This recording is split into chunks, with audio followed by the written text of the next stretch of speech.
Phi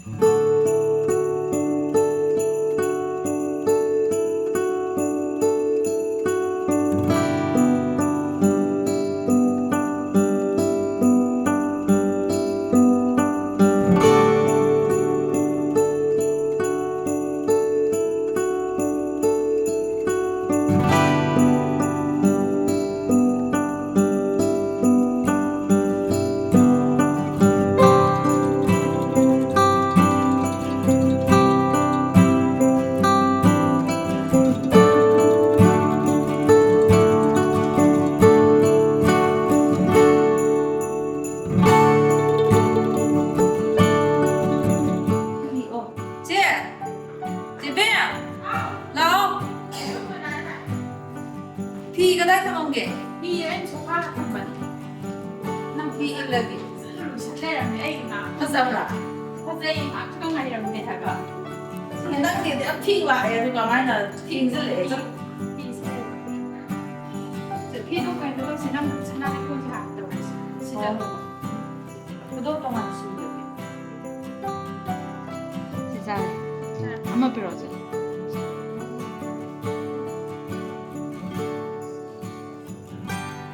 Last kita dah kagak. Maka saya yang ada yang lain. 하나 좀 짜오이니요.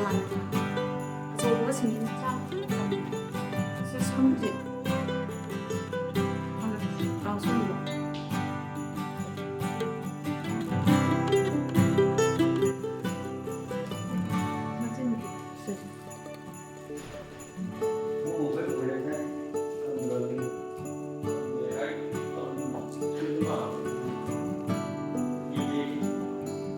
나도 더 그냥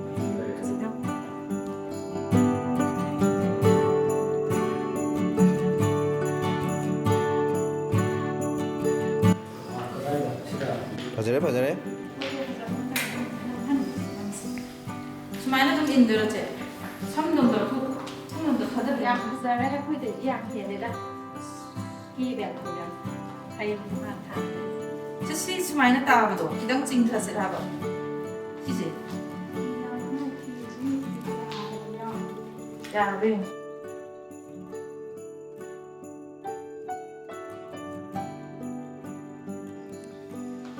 Ai rồi? Anh này hả? Kia mà đổi gì đâu gì Khi bây giờ bác ngoài kia mà không hai thì yên nhiên đi sao yên không phải ngoài tiền chị nó với ấy mít mà giảm này chị nó mà giảm đi gì là cái comment kia tôi là mình đã rồi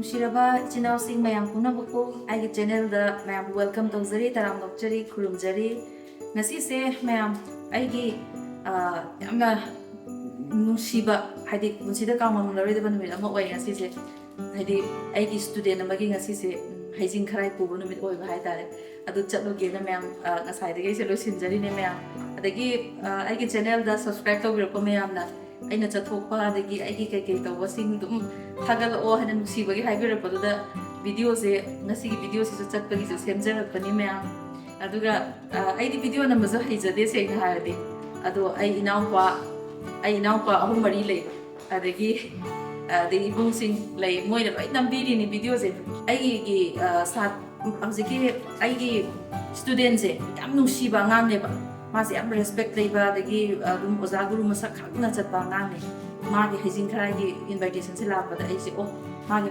matam hoi da na chat bagi tanjabi or abani ko ningol di putsi se na khalaga ai se ma gi mangol bi bachat ke na tawjabani me aduga musirbe chinaw sing ai gi hojiki aina hijing chatliba angang se horen ayor ga ai masak tu ujarake mayam ne yam pamba mi ma bisaka ma su oirabani adu ma gi nungsiba se ma sa ngodi sai tam lak pa kan da ai hai be manang ma se sai je thamani tam me aduga aina hai mo na be manang isai je nang khonjel di nungsi aduga su dum nungai nang sak pa se su chai nungai sai tam ba su nang se dum phajana aidi yam thuna lausin bangame adubu nangol da tal gi oiba gift se kitam wat le du nang isai se tawrano sai tawrano oiroi ꯑꯣꯏꯔꯣꯏꯗꯕ ꯊꯕꯛꯇ ꯃꯇꯝ ꯃꯥꯡꯍꯟꯕꯁꯦ ꯑꯩꯁꯦ ꯌꯥꯝ ꯄꯥꯝꯗꯦꯕ ꯏꯆꯤꯜ ꯏꯅꯥꯎꯁꯦ ꯑꯗꯨꯅ ꯑꯣꯏꯔꯔꯣꯏ ꯏꯁꯩꯗꯤ ꯇꯧꯔꯅꯣ ꯅꯪ ꯐꯤꯜꯝꯒꯤ ꯂꯥꯏꯟꯗꯔ ꯀꯔꯤꯗꯅꯣ ꯑꯥꯔꯠꯀ ꯃꯔꯤ ꯂꯩꯅꯕ ꯅꯪ ꯑꯥꯔꯇꯤꯁ ꯑꯣꯏꯅꯤꯡꯉꯒꯗꯤ ꯑꯗꯣꯝꯗ ꯆꯠꯂꯣꯅ ꯑꯩꯅ ꯍꯥꯏꯈꯤꯕ ꯍꯥꯏꯇꯥꯔꯦ ꯑꯗꯨꯒꯤ ꯋꯥꯍꯩꯗꯣ ꯃꯥꯅ ꯏꯜꯂꯒ ꯃꯥꯁꯦ ꯐꯤल्म ꯀꯨꯝꯃꯒ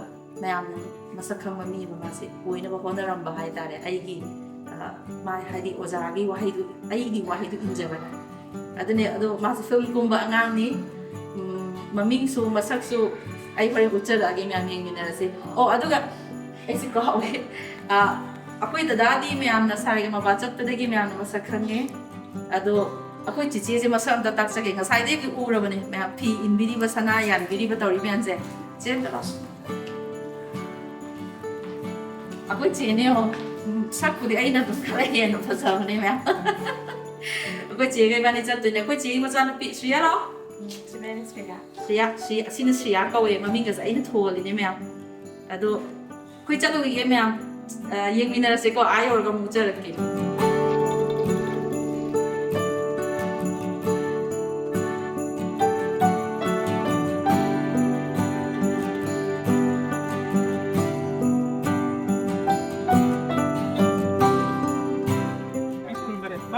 리모컨 잘 있으셨거든.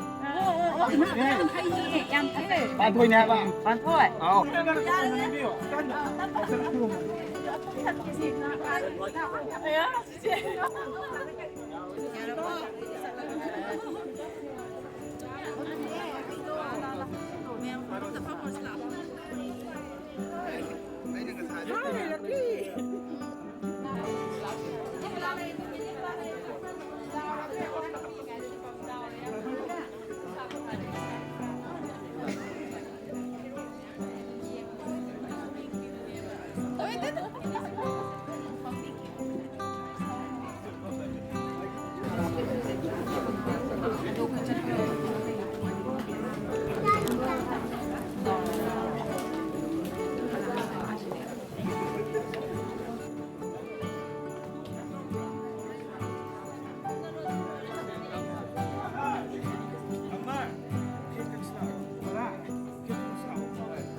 남입니다. 야.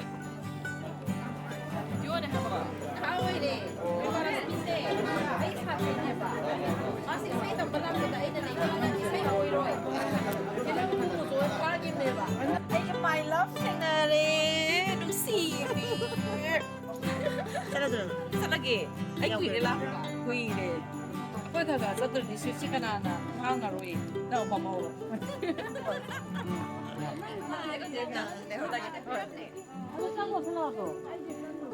Sase, sase. 사실아. Sase. Ay, Kripa Lakshmi do amta board amta biram gise. 오케이. 잠깐. Ina ba? Tasak to. Wah, ya. Lu di sado. Jauh lu siren. Kayak wah nih, Pak. 그만해. To ta mo se. Ini mana sa video? 알가.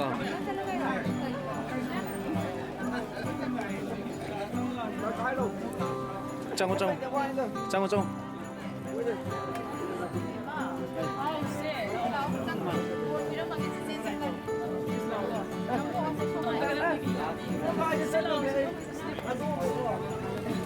Ay na hai ba? Ina.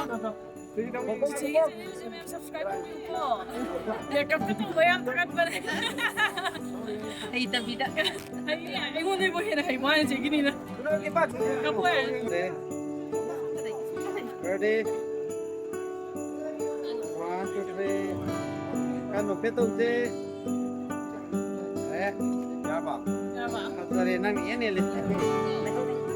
Se. Board biram ke. Piram Ay do. Ang balak ko do. Dila age. on seno. Ay adina te wala ko do. Age. Aduga ne. Lak ta chao ra do se da. Kung masat pa se. Nang gusto kami na sai ni no. So may dam no ngai ke no. No nga la ko na da. No nga la da ke do.